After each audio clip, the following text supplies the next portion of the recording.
Good morning, everybody. Welcome to Wake Up with Toastmasters. My name is Jean Williams. I'm your program quality director for District 115, which is Southern Nevada and a little piece of Utah. And this is my co-host, Jean Dunford. Hi, Jean.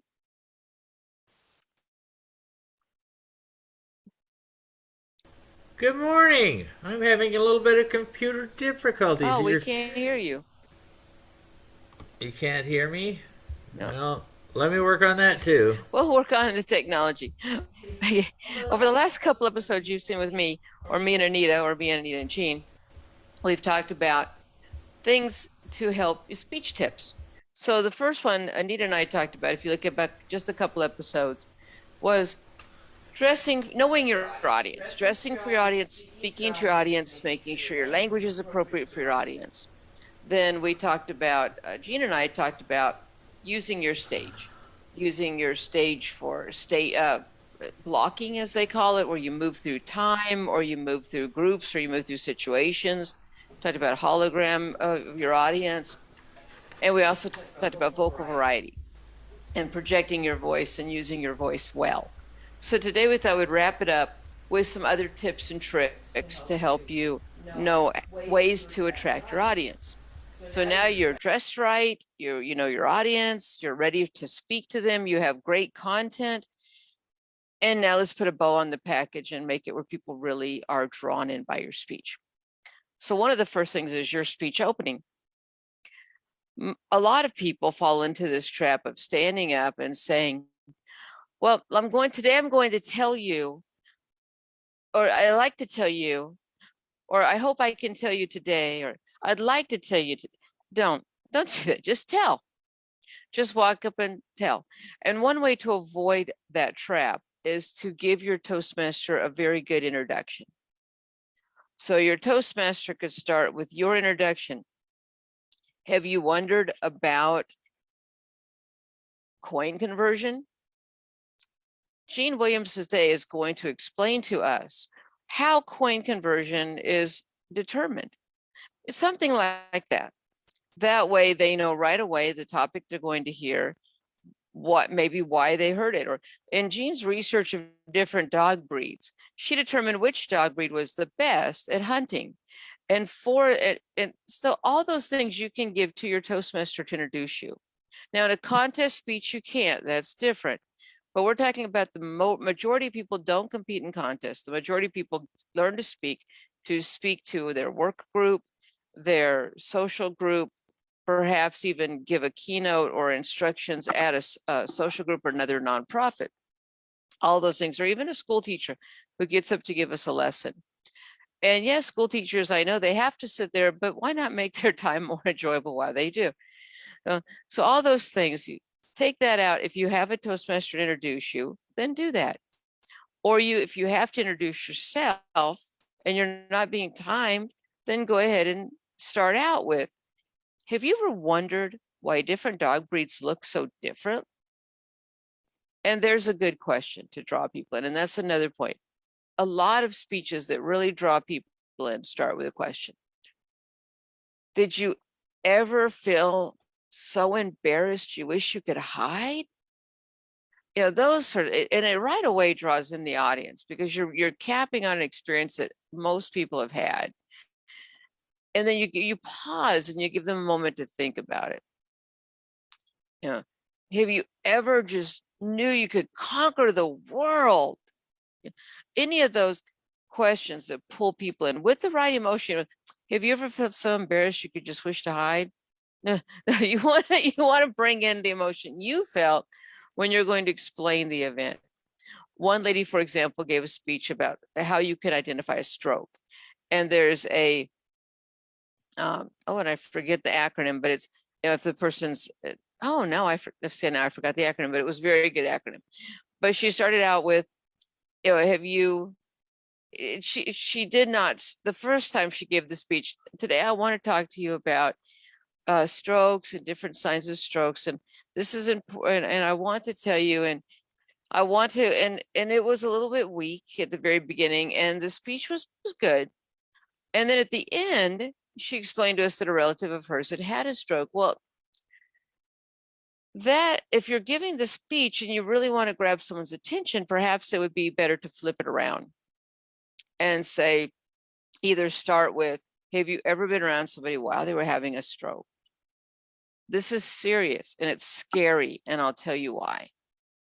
Or even, have you worried about someone having a stroke? Or just start out with, I had to live through a very tragic thing when my mother, and then you explain your mother had a stroke, and then you've got us really wanting to know even more, because I think everybody worries about either having a stroke or someone they know having a stroke. We do worry about any sort of major health issues. So right away, you can start with a question, or you can just start with a statement of importance. I heard a great speech the other day, and it was the short version is the woman was delayed and looking for an item of hers, and when she went back a third or fourth time to find it, she found that her mother had had a stroke and was laying on the floor. It could have been grabbed us more with, have you ever been so frustrated that you were delayed and then you found out why? Something along that line. So questions are the number one way to grab people and pull people in. But the second way is to just state, you don't have to worry about giving it away. There can be a twist at the end or the climax and the conclusion, but you can still tell us about it at the beginning, just briefly. The worst day of my life was the day that I was diagnosed with cancer. And then tell us a little bit about that. Or, if you have lived through that, and bless you if you have. There's so many ways to pull people in. But when you stand up right away, today I'm going to tell you about, no, just when you're on the stage, people are listening, they're letting you, just do it. So right away. Then the other thing is to have a really great opening with that. So if you go back to the dog breeds, have you ever wondered why different dog breeds, why different dog breeds look so different? And then maybe tell a story about your dog and the fun you had, and then the curiosity you had about why your lab did one thing one way, but your German Shepherd did something a different way. So you did some research on what you came up with. There's different ways to do things and to pull people in. Or if you have, so those are things to pull people in at the beginning. Another thing that can pull people in is a demonstration speech. And we have a club, Toastmasters in the Kitchen, that does that very well, where they show you cooking and how to cook in different recipes. So those things are real nice.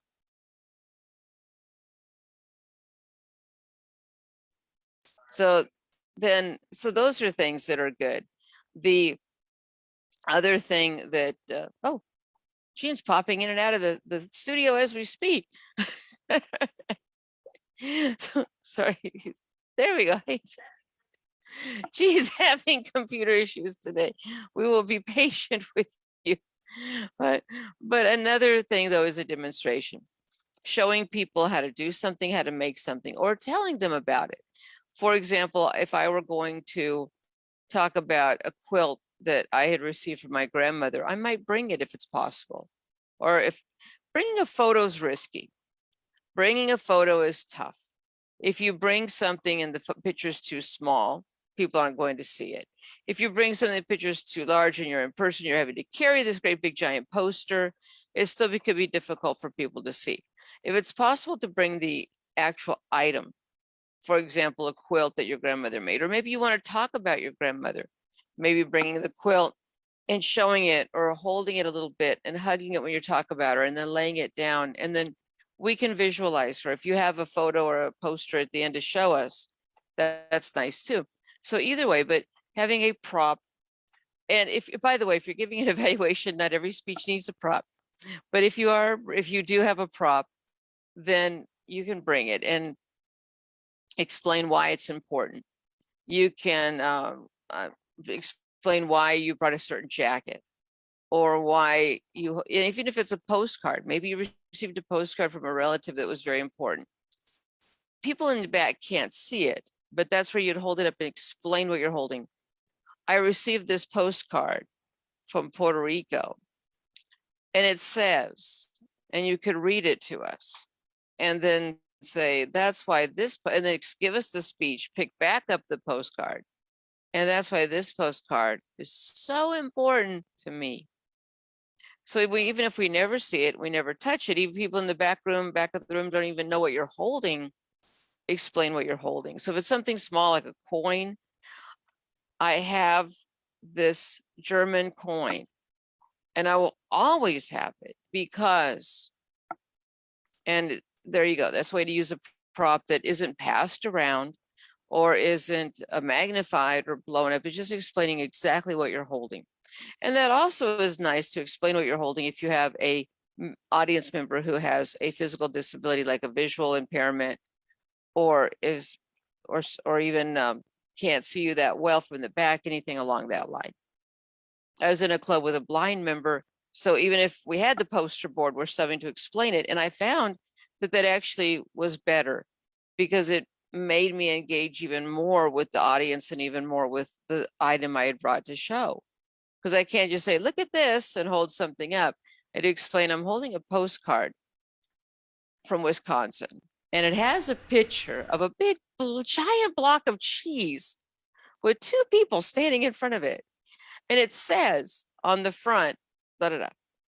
So you really are bringing in your blind or visually impaired audience members, but you're also letting people in the back see your expressions, hear about it, know more about it, even if they thought they could see it, but they can't. So there you go. You can use a small prop with a big audience, and that's okay. Just explain what it is and why you have it. All those things can bring in people and have them intrigued. What do you have? Why do you have it? We're curious people. What do you have? Why do you have it? Why are you saying that? What do you want to tell us? Another thing, though, after you give a good introduction, is to keep that momentum. And one way to go into that is to go into a story. Stories, I forget the percentage, but people remember something like your story 50% or 70% more if it comes with a story. So when I heard that, I went to a storytelling workshop and I actually had to give a speech, a very dry government speech, about 2 days from that. And I'm hearing the person talk about storytelling and how to bring in people with a story. And I was kind of chuckling because I thought, yeah, I don't see people wanting to hear, how do I make up a story about tax law? Yeah. And then it was brought to my attention, no, you can explain how you learned about this regulation or just something small. It doesn't have to be a huge, long involved story about your last vacation overseas. It can be a very 3-sentence story or 5-sentence story. Today, because the reason that we have this charitable deduction in our tax law is, and find some of the reason it was regular, 3-4 sentences. That's why this is so interesting to me. And then go into the part of the tax law. So there's ways to pull your audience in, even if your speech content isn't the most exciting. So if you are, for example, a history teacher, and perhaps you find that history lesson very fun and very interesting, and perhaps your students aren't real history buffs, maybe explain how that relates to today. How many of you have ever seen a pencil sharpener? Well, do you know why you've seen one? Because of a man named so-and-so. And he invented it, something along that line, because that would pull people in right away. So there's ways to make even topics that maybe your audience isn't real excited about even more exciting. I'm sorry, I had my head in the computer and you were talking about prompts earlier.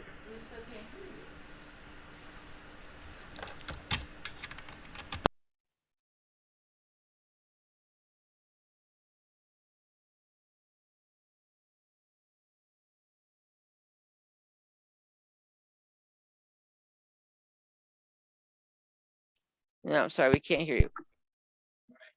No, we can't. Are you plugged into the correct computer? I certainly hope so.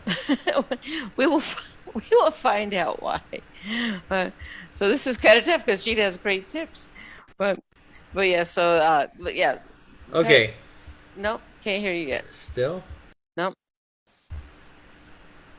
We thought we had tested everything ahead of time. It seemed like everything was working. Nothing ever works all the time. Nothing ever works all the time, and that is true. Is it working now? No, not working yet. But we'll keep you unmuted though, so when you do make noise, we'll hear you. So we'll work on that. But storytelling does pull people in, and I kind of laugh. I just have trouble sometimes with names and sometimes with faces, but I can almost always remember somebody's story. I love stories, and people love stories. And if you think about that, think about how you learned the language you speak, your first language. You learned it in a sense through storytelling, through maybe your parents talking to one another, your parent or caregiver talking to someone else and telling them, I just got back from the store. I was stuck in traffic. I thought it would never end. And you're hearing these things, and those are all stories, and you're growing up hearing nothing but a series of stories. Then that's how you learn the language, and that's how you learn to interact with the language, and that's how you learn the different ways to use the different verbs in the language, is by hearing people tell stories. Because your parents probably didn't sit you down and lecture to you. They told you stories. And even if you're only with one parent, even as a small child, I'd be with my mom, and my mother would say, as I was a little tiny girl, well, let's make cookies today. We're going to make cookies because it's going to be so much fun to see how excited the family is to come home and eat the cookies. So first we'll need to get all the ingredients. And she would talk to me, and I would know then that is a story. It's a directional story, but it's a story.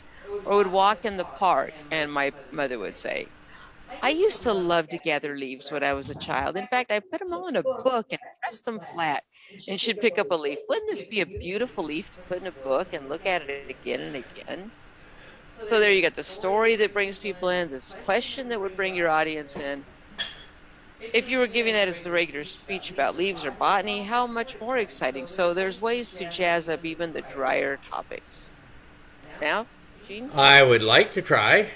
No. It's still not working? Still not. Did you press the button on the back of your headset? There's a little tiny button right where this. How about now? No, press it one. No, one more doesn't time. matter. Doesn't matter. There's two buttons. Press the upper button. The upper button's what I'm pressing. Oh, okay. I'm sorry. We'll have to work on that. Whoa. Okay. So we talked about pulling people in and storytelling. Now I'm in the wrong headset. But we talked about pulling people in and asking questions and having a story. All those things are ways to pull your audience in and keep your audience in. But your content needs to be interesting as well. Even the most dry, boring topics can be made interesting. Can we hear you yet? Oh, okay. You're muted right now, but okay. We're working. Hello, am I working? No. I'll have to restart my system. We'll do it next time. Okay, well, you'll hear him on Monday, though. So on Monday, when we do mark your calendar, the important things, well, this is important too. So we talked about, though, grabbing your audience, pulling them in, keeping them in, and using your stage. So, for example, you're talking about your childhood. You could go back to walk over in the front of the stage and hold up a leaf. Do you know why I'm holding up this leaf? Then you can move slowly toward the audience's left, because people read left to right. And you can start walking toward that stage. I was walking with my mother when she handed me this leaf. Then you can stop at your stage left. We talked about staging before. Hold up the leaf again. She said, and you could look down to get the body language, Jeannie. And then you could have the quote. Do you know why this leaf's so pretty? And you could have your mother talking, and you could look up. That is a pretty leaf, you know. And then you can move back to the middle. And I remember I was in high school when this leaf fell out of a book. And you can keep just moving across the stage to go with time. So you start in the middle, move to your left, let time pass, move to the audience's left to the audience's right. And that's why to this day, and you move back toward the middle as you talk, I keep this leaf next to my bed. or in a glass container, or what, and there you go. And that's what brings the audience in. So even if it's a very small prop, the people in the back would hardly ever see. Again, you're using it by describing it. So those are ways to pull your audience in and keep them involved. And the keeping them involved is have an organized speech. There are different types of people in the world. There are those that tell a story A to B. And those are great. I love those people, A to B. And there's others that I love equally well that tell a story, and we all know this friend. If you are this friend, good for you. I am too. Okay, and I'll say, well, so let me tell you what happened when I went to the fabric store. I had picked out a yard of fabric, and I'd picked out another yard, and then I saw Barbara. Oh, wait, did I ever tell you that Barbara? And then I have to stop and explain Barbara. And then I get to the point where the two stories, okay, now this is where the stories come together. And that's how Elaine went, oh, I never told you about Elaine. So then pause those two stories and then you bring it. So be organized. Okay, those are those impromptu stories that you tell people. And if they love you, they love you, and they know your story is going to be all over the place with all the tangled lines if you were drawing a diagram. And that's okay. But if you're giving a speech to an audience, especially one where you need to be organized in a speech, even if it's all your friends, even if it's the dining room table, and these are your friends, you still want to be organized. So that's where you'll want to set the stage by determining which characters need to be described. If you have a friend, Barbara, who's short, is her shortness relevant to this story? Maybe her height has nothing to do with the story you're going to tell us. So that's a detail we don't need. But if the story is about her trying to reach something and a man walking up and helping her, and how funny it was that he just swooped in at the last time and helped reach the top shelf, then we need to know. So then you would have to say, my friend Barbara, who's a little vertically challenged, and I, something along that line. So think about your facts. Are they relevant to your story? And that'll help you organize your story. If you're like me, if I'm giving a big speech, I like to write it all down. I write it word for word. Yes, I do. Other people like bullet points, other people sketch it, but please have some organization when you make your speech. A lot of people, and I've heard this before, I never write my speech because I don't know what I'm going to speak about, but it doesn't matter. I'm going to tell you it does matter. It absolutely does matter. I have a friend who has a wonderful message. She truly does have a wonderful message, and she's given different speeches at different times. Her messages are sound and important, and I love hearing the message. I'll hear her give a version of the speech one time where she gives us A, B, and D. And then you say, but I don't understand. Oh, that was C. So she doesn't write it down or organize it because she just never knows what she's going to say.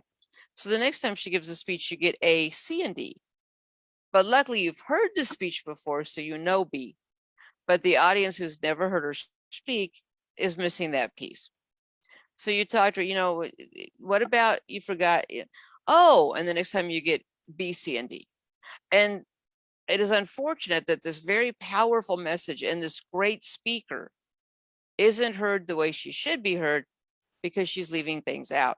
So don't be afraid to write your speech. Either write it word for word, bullet points, make sure you have something and you commit that to memory so that you can give a speech. If it's a situation where you don't need to commit it to memory, where you can walk in and speak and give a lecture, or walk in and pick up your sheet and read something, which is fine, then you can have all your points there.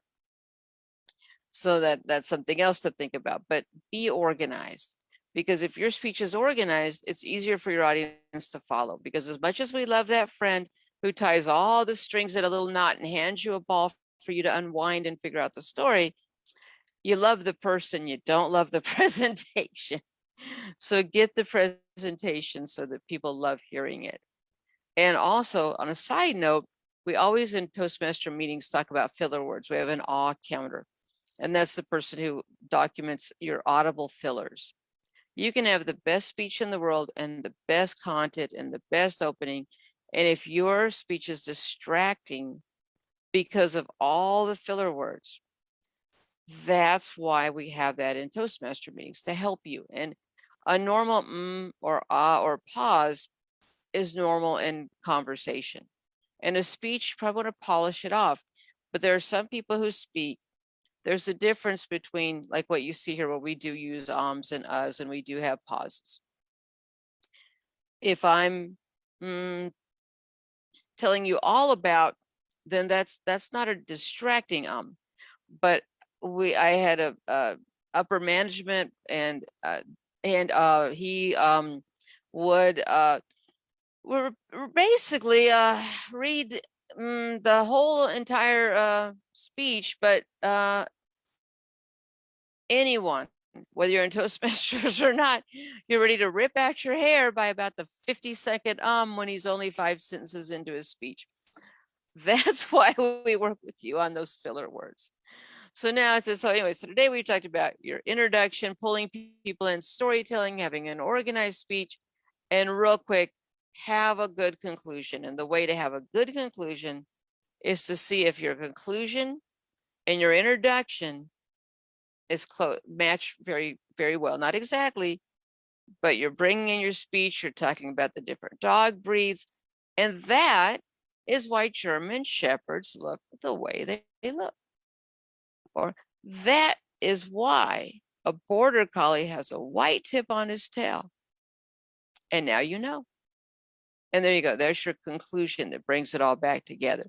You don't have to summarize your speech.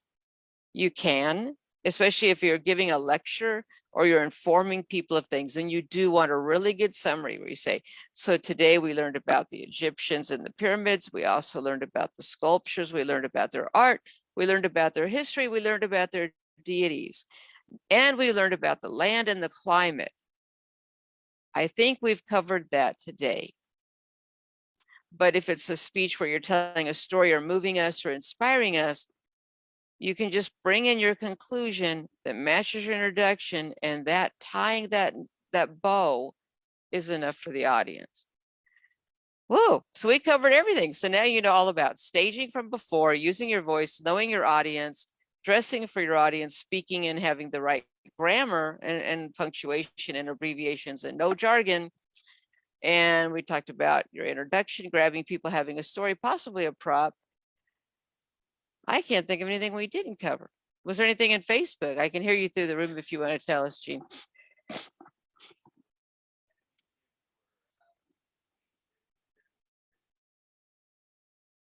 Oh, so Jennifer, hi, Jennifer. Okay, Jennifer suggests that I give a speech to demonstrate the different parts of a speech.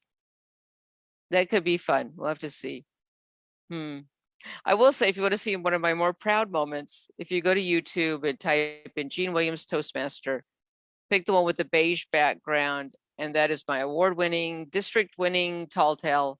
Has all the things I talked about: the staging, dressing for the audience, everything I just told you about. There it is in demonstration. I won the district speech for tall tales. It was lots of fun. One of my very proud moments. So if you want to share with that, look at that. If you do look at that, come back here and say, oh my gosh, that was funny. Or what were you thinking? It's still, but still, either way, whether you like it or don't, please come back and see us on Monday morning. We'll go over, mark your calendar. We'll have very important information about the conference, which will be next Saturday. We'll talk also, there is a streaming package. So if you can't go in person to the conference, either because you're out of area or you can't for whatever reason, look for that streaming package and look for all the things it includes. We'll go over it more on Monday, but you can look for that now and register for that now. And those registrations, I believe you'll be able to do until the day before, the online package. So look for that. We'll talk about TLI, and we'll talk about who can come and when they can come, and other important dates that are going on. So look for us on Monday morning. Gene will have his audio visual fixed by then, so we'll get to hear his voice. Hi, everybody at Facebook. Please like, comment, and share. Be one of our followers. And Gene and I will see you Monday morning on Wake Up with Toastmasters.